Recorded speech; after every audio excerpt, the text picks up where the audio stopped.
Hello friends, जैसा कि हम लोगों ने प्रीवियस की वीडियो में फाइलम पोरीफेरा के जनरल कैरेक्टर और क्लासिफिकेशन के बारे में पढ़ा। अब उसी में हम लोग आगे पढ़ते हुए हमें इसमें फाइलम पोरीफेरा में भी टाइप स्टडी करनी है एक दो एनिमल्स की। लेकिन उससे पहले हम लोग कुछ चीज़ें इनमें जान लेते हैं कि इनमें कुछ सेल्स होती हैं, उनका फंक्शंस क्या होता है, स्पेसिफिक फंक्शंस क्या होता है। और सबसे इंपॉर्टेंट चीज़ जो फाइलम पोरीफेरा की होती है, कैनाल सिस्टम। इनका कैनाल सिस्टम कैसे होता है, वाटर का पाथवे क्या होता है, इन सब की स्टडी हम लोगों को करना है। तो हम आज जिस टॉपिक को पढ़ने वाले हैं उसका नाम है सेलुलर एलिमेंट्स, कैनाल सिस्टम और रिप्रोडक्शन के बारे में हम फाइलम पोरीफेरा के देखेंगे। तो आइए हम स्टार्ट करते हैं सबसे पहले इसको सेलुलर एलिमेंट्स से। तो सेलुलर एलिमेंट्स में हमको सबसे पहले पढ़ना है जिस सेल के बारे में पढ़ना है उसका नाम है आपका पिनाकोसाइट्स। पिनाकोसाइट्स आपके स्पंजेज में प्रेजेंट होती हैं। इनका फंक्शन क्या होता है इसके बारे में हम लोग देखेंगे।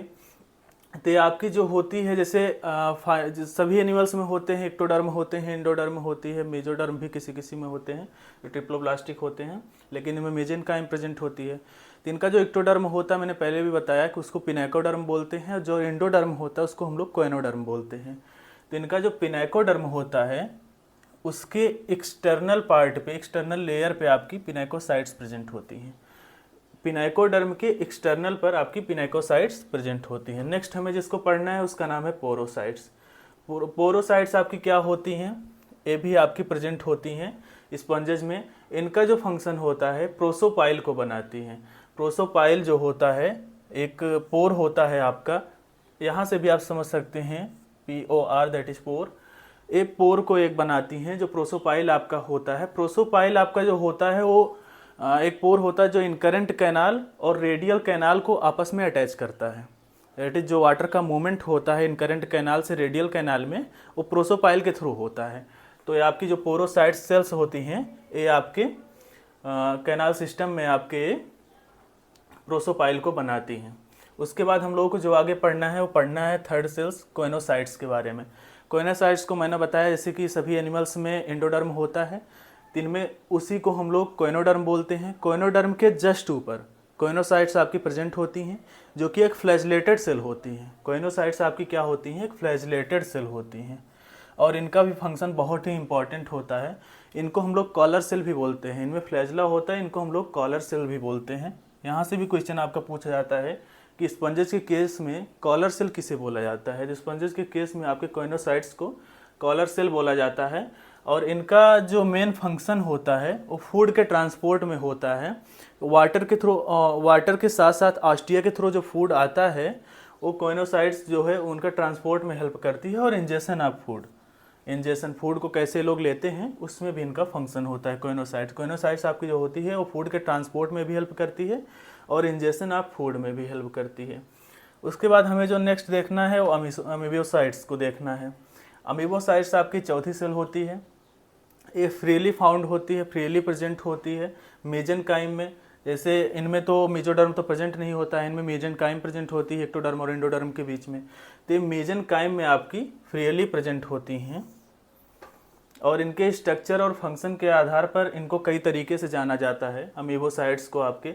जैसे इनको हम लोग आर्कियोसाइट्स भी बोलते हैं, इनको हम लोग क्रोमोसाइट्स भी बोलते हैं, इनको हम लोग थीसोसाइट्स भी बोलते हैं, इनको हम लोग ट्रोफोसाइट्स भी बोलते हैं, फाइगोसाइट्स भी इन्हीं को बोला जाता है, मायोसाइट्स भी यही हैं, और स्क्लेरोब्लास्ट सेल जो होती हैं यही होती हैं। इनके फंक्शन के अकॉर्डिंग हम इनको डिवाइड किए हैं। इनका कई सारा फंक्शन है, जो आपके स्पेसिफिक नेम है इनके स्पेसिफिक फंक्शन भी होते हैं।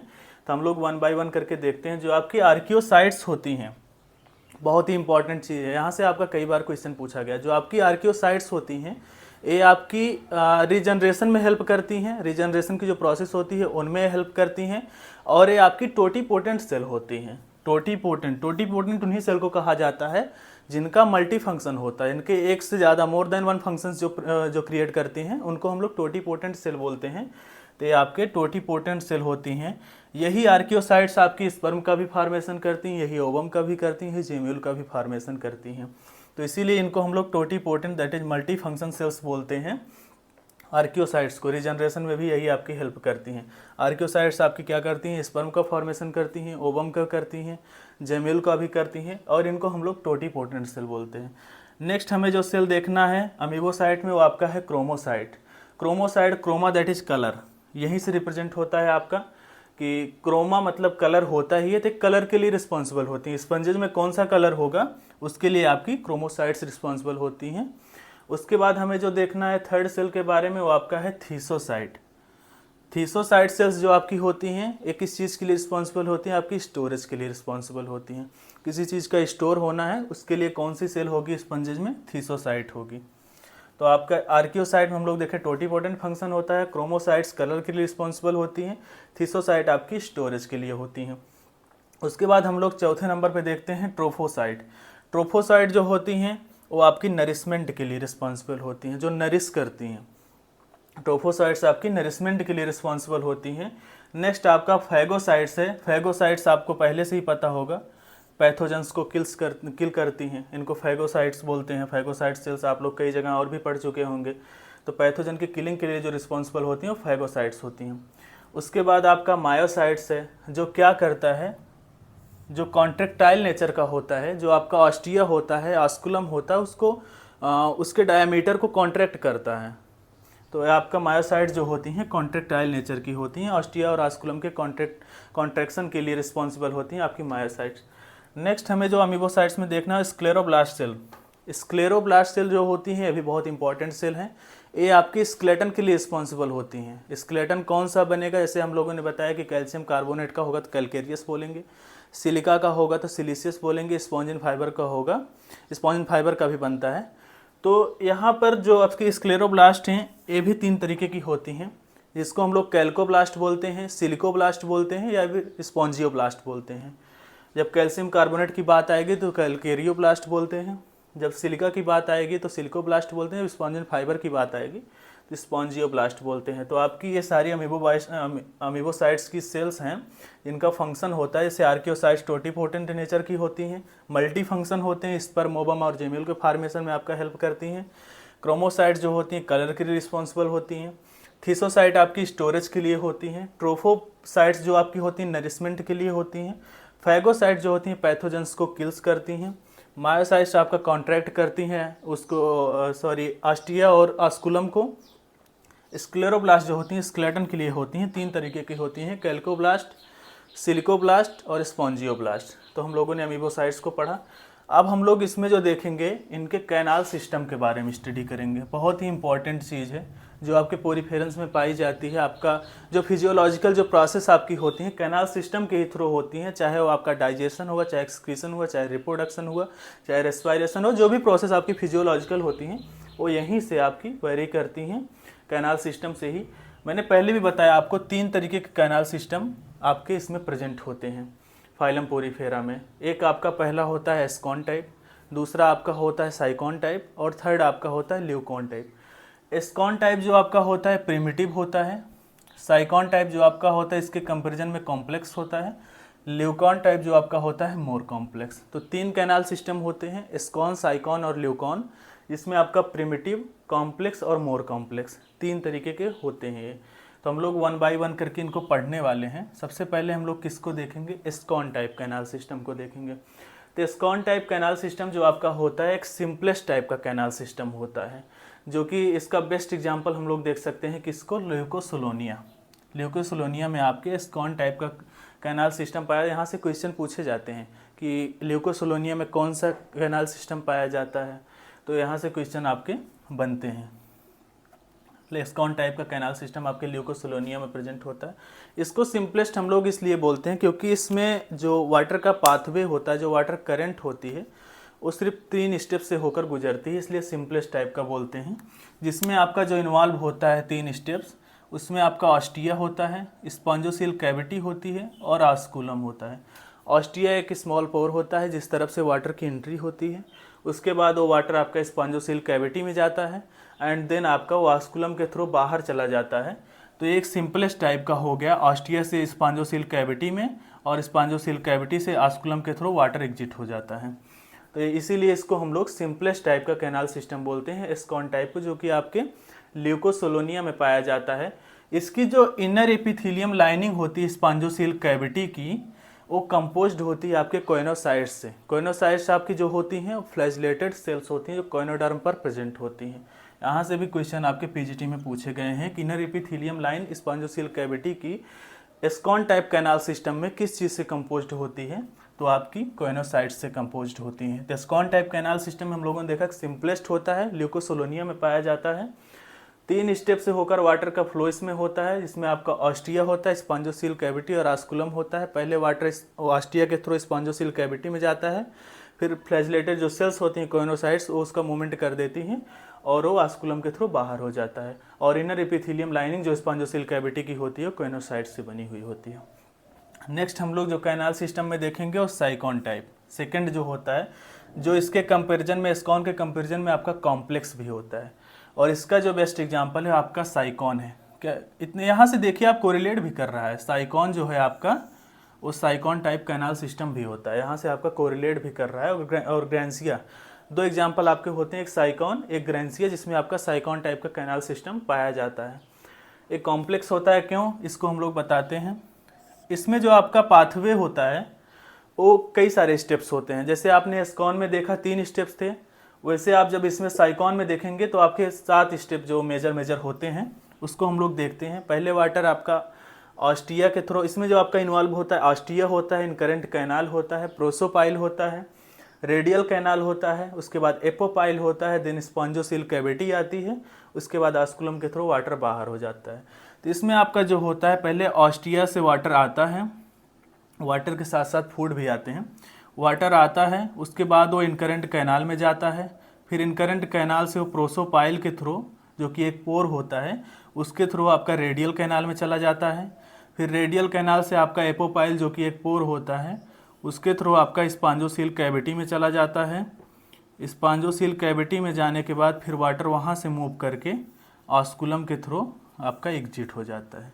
तो इतने सारे स्टेप्स इसमें इन्वॉल्व होती हैं, इसलिए हम लोग इसको कॉम्प्लेक्स टाइप का कैनाल सिस्टम बोलते हैं। इसमें वाटर का मूवमेंट ऑस्टिया से होता है, ऑस्कुलम के थ्रू बाहर होता है, लेकिन इसमें बीच में कुछ सारे जो आपके इन्वॉल्व होते हैं, उसका नाम है आपका incurrent canal, prosopyle, radial canal, apopyle, spongocoel cavity. Ostia के थ्रू वाटर आता है, इनकरेंट कैनाल में जाता है, फिर प्रोसोपाइल के थ्रू रेडियल कैनाल में जाता है, फिर एपोपाइल के थ्रू स्पॉन्जोसील कैविटी में जाता है, और उसके बाद आपका ऑस्कुलम के थ्रू बाहर हो जाता है। इसमें जो आपकी स्पॉन्जोसील कैविटी की लाइनिंग होती है वो आपकी पिनेकोसाइट्स की बनी हुई होती है। इसमें आपका कोइनोसाइट्स की थी, इसमें पिनेकोसाइट्स की बनी हुई होती है। तो हम लोग साइकॉन टाइप का कैनाल सिस्टम देखें। उसके बाद हमें जो थर्ड देखना है वो आपका ल्यूकॉन टाइप का कैनाल सिस्टम है, जो कि मोर कॉम्प्लेक्स होता है इन कंपेरिजन टू एस्कॉन और साइकॉन के। इसको हम लोग देखेंगे। इसका जो बेस्ट एग्जाम्पल आपका होता है स्पॉन्जिला होता है। इसमें जो आपके पाथवे होते हैं, इसमें तो आपके 7 ही पाथवे थे, इसमें 8 पाथवे होते हैं, इसीलिए इसको मोर कॉम्प्लेक्स भी बोलते हैं। तो इसमें क्या होता है, आपका वाटर जो होता है वो ऑस्टिया से इनकरेंट कैनाल, उसके बाद प्रोसोपाइल के थ्रू फ्लैजिलेटेड चैम्बर, फिर एपोपाइल के थ्रू एक्सकरेंट कैनाल, उसके बाद आपका स्पॉन्जोसील कैविटी, और लास्ट में ऑस्कुलम के थ्रू बाहर हो जाता है। तो पहले ऑस्टिया से आपका वाटर कहाँ जाता है, इनकरेंट कैनाल में जाता है, फिर यहाँ से आपका प्रोसोपाइल के थ्रू चला जाता है फ्लैजिलेटेड चैम्बर में, कुछ फ्लैजिलेटेड चैम्बर्स इसमें प्रेजेंट होती हैं। फिर उसके बाद आपका फ्लैजिलेटेड चैम्बर से आपका एपोपाइल के थ्रू चला जाता है एक्सकरेंट कैनाल में, फिर एक्सकरेंट कैनाल से आपका चला जाता है वाटर कहाँ, स्पॉन्जोसील कैविटी में, और उसके बाद ऑस्कुलम में चला जाता है, ऑस्कुलम के थ्रू आपका वाटर बाहर हो जाता है। मोर कॉम्प्लेक्स टाइप का कैनाल सिस्टम प्रेजेंट होता है स्पॉन्जिला में, जिससे हम लोग ल्यूकॉन टाइप का कैनाल सिस्टम बोलते हैं। आप लोग एक एक्सेप्शन भी पढ़ते होंगे, रैगॉन टाइप का कैनाल सिस्टम, जो कि आपका लार्वल स्टेज में प्रेजेंट होता है, लेकिन वो आपका एक्सेप्शन है। मेजर आपके यही 3 होते हैं, एस्कॉन, साइकॉन और ल्यूकॉन टाइप का कैनाल सिस्टम। और आपका जो रेट ऑफ वाटर फ्लो होता है वो 0.01 mm प्रति सेकंड की स्पीड से होता है। तो हम लोगों ने कैनाल सिस्टम में देखा तीनों कैनाल सिस्टम के बारे में, कौन सा सिंपलेस्ट होता है, कौन सा कॉम्प्लेक्स होता है, कौन सा मोर कॉम्प्लेक्स होता है। अब हम आपको इसको एक बार फिर से रिवाइज कर देते हैं और साथ ही साथ बता देते हैं रिप्रोडक्शन के बारे में। तो रिप्रोडक्शन इनमें बहुत एसेक्सुअल और सेक्सुअल दोनों होता है, सेक्सुअल भी होता है इनमें रिप्रोडक्शन आपका, और एसेक्सुअल रिप्रोडक्शन जो आपका होता है और रीजनरेशन और बर्डिंग दोनों के थ्रू होता है। रीजनरेशन में आपकी आर्कियोसाइट्स मदद करती हैं, मैंने पहले भी आपको यहाँ पर बताया था। आर्कियोसाइट्स जो होती हैं आपकी टोटीपोटेंट नेचर की होती हैं, मल्टी फंक्शन इनके होते हैं। और उसके बाद बर्डिंग में जो आपका होता है एक्सोजीनस और एंडोजीनस बर्डिंग दोनों होती हैं। बर्ड के थ्रू नई बॉडी का फॉर्मेशन हो जाता है स्पंजेस में। फर्टिलाइजेशन इनमें इंटरनल होता है, क्रॉस टाइप का होता है, और इनडायरेक्ट इनका डेवलपमेंट होता है। लार्वल स्टेज होती है, पैरेन्काइमुला एम्फीब्लास्टुला लार्वा होता है। गैमीट्स जो इनके होते हैं उनको हम लोग स्पर्म और ओवम बोलते हैं। क्लीवेज इनमें होलोब्लास्टिक होता है। इतनी सारी चीज़ें रिप्रोडक्शन में आपकी थी, इसको मैंने आपको जनरल कैरेक्टर में भी बताया था, तो इसको हम एक बार फिर से रिवाइज कर देते हैं। हम लोग सेलुलर एलिमेंट्स में देखें पिनेकोसाइट्स को, जो एक्सटर्नल लेयर पिनेकोडर्म पर प्रेजेंट होती हैं। उसके बाद हम लोग देखें पोरोसाइट्स को, जो एक पोर का फॉर्मेशन करती हैं, इसको हम लोग बोलते हैं प्रोसोपाइल, जो वाटर के करंट में रिस्पॉन्सिबल होता है, वहाँ पर मदद करता है। इन करंट कैनाल से और रेडियल कैनाल में वाटर के जाने के लिए प्रोसोपाइल मदद करता है। उसके बाद हम लोगों ने देखा कोइनोसाइट्स को, जो एक फ्लैजेलेटेड सेल्स होती हैं, जिसको हम लोग कॉलर सेल्स भी बोलते हैं। इनका जो फंक्शन होता है फूड के ट्रांसपोर्ट में भी होता है, और इंजेक्शन ऑफ फूड में भी आपकी कोइनोसाइट्स मदद करती हैं। उसके बाद हम लोगों ने देखा अमीबोसाइट्स को, जो कि फ्रीली प्रेजेंट होती हैं कहाँ, मेजेनकाइम में, और इनके स्ट्रक्चर और फंक्शन के आधार पर इनको कई पार्ट में डिवाइड किया गया। इससे आपके आर्कियोसाइट्स हैं, जिनको हम लोग टोटीपोटेंट सेल बोलते हैं, जो रीजनरेशन में भी हेल्प करती हैं। स्पर्म, ओवम और जेम्यूल के फार्मेशन में भी आपकी आर्कियोसाइट मदद करती हैं। उसके बाद नेक्स्ट हम लोग देखें क्रोमोसाइट्स को, जो कलर के लिए रिस्पॉन्सिबल होती हैं, कलर प्रोड्यूस करती हैं स्पॉन्जेस की बॉडी में। उसके बाद हम लोग देखें थीसोसाइट को, जो स्टोरेज के लिए रिस्पॉन्सिबल होती हैं स्पंजेज में। नेक्स्ट ट्रोफोसाइट, जो कि नरिशमेंट प्रोवाइड करती हैं। फैगोसाइट, जो फैगोसाइटिक नेचर की होती हैं, पैथोजेंस को आपके किल कर देती हैं। मायोसाइट्स जो होती हैं कॉन्ट्रेक्टाइल नेचर की होती हैं, जो ऑस्टिया और ऑस्कुलम को कॉन्ट्रैक्ट करती हैं। उसके बाद स्क्लेरोब्लास्ट, जो कि स्केलेटन के लिए रिस्पॉन्सिबल होती हैं। 3 तरीके की होती हैं आपकी, कैल्कोब्लास्ट, सिलिकोब्लास्ट और स्पॉन्जियोब्लास्ट। उसके बाद हम लोगों ने देखा कैनाल सिस्टम को। कैनाल सिस्टम इनमें 3 तरीके का होता है, एस्कॉन, साइकॉन और ल्यूकॉन। एस्कॉन प्रिमिटिव होता है, साइकॉन कॉम्प्लेक्स होता है, और ल्यूकॉन आपका मोर कॉम्प्लेक्स टाइप का होता है। एस्कॉन टाइप को हम लोगों ने देखा ल्यूकोसलोनिया में पाया जाता है। 3 स्टेप में वाटर फ्लो होता है। इनमें ऑस्टिया, स्पॉन्जोसिल कैविटी और ऑस्कुलम रिस्पॉन्सिबल होता है। इनर इपिथेलियम लाइनिंग जो स्पॉन्जोसिल कैविटी की होती है, कंपोज्ड होती है कोइनोसाइट्स के। उसके बाद हम लोग देखें साइकॉन टाइप में, जो कि कॉम्प्लेक्स टाइप का कैनाल सिस्टम होता है। साइकॉन और ग्रेंसिया में आपके पाया जाता है। पाथवे जो होता है इनमें कॉम्प्लेक्स होता है। Ostia incurrent canal, prosopyle, radial canal, apopyle, spongocoel cavity और ऑस्कुलम इनमें रिस्पॉन्सिबल होता है। और इनर इपिथेलियम लाइनिंग जो स्पॉन्जोसिल कैविटी की होती है, वो लाइंड होती है पिनेकोसाइट्स से। उसके बाद हम लोगों ने देखा ल्यूकॉन टाइप का कैनाल सिस्टम, जो कि साइकॉन के भी कंपैरिजन में मोर कॉम्प्लेक्स होता है। और इसका जो एग्जांपल है वो आपका स्पॉन्जिला है। और पाथवे इनमें जो होता है वो ostia, incurrent canal, prosopyle, flagellated chamber, apopyle, excurrent canal, spongocoel cavity और ऑस्कुलम रिस्पॉन्सिबल होता है। ऑस्कुलम के थ्रू वाटर बाहर हो जाता है। रेट ऑफ वाटर फ्लो हम लोगों ने देखा 0.01 mm/s होता है। यहाँ से क्वेश्चन भी पूछे गए हैं आपके। उसके बाद हम लोगों ने देखा इनमें रिप्रोडक्शन कैसे होता है। रिप्रोडक्शन में एसेक्सुअल और सेक्सुअल दोनों होता है। एसेक्सुअल जो आपका होता है वो आपका रीजनरेशन के थ्रू होता है, जो कि आर्कियोसाइट्स रिस्पॉन्सिबल होती हैं, और बडिंग के थ्रू भी होता है। इसमें एक्सोजीनस और एंडोजीनस दोनों बडिंग होती है। फर्टिलाइजेशन में इंटरनल और क्रॉस होता है। डेवलपमेंट इनका इनडायरेक्ट होता है, लार्वा होता है इनमें, पैरेन्काइमुला एम्फीब्लास्टुला बोलते हैं। गैमेट्स जो इनके होते हैं उसको हम लोग स्पर्म और ओवम बोलते हैं। क्लीवेज इनमें होलोब्लास्टिक होता है। तो आई होप आप लोगों को ये वीडियो समझ में आया होगा। Thank you.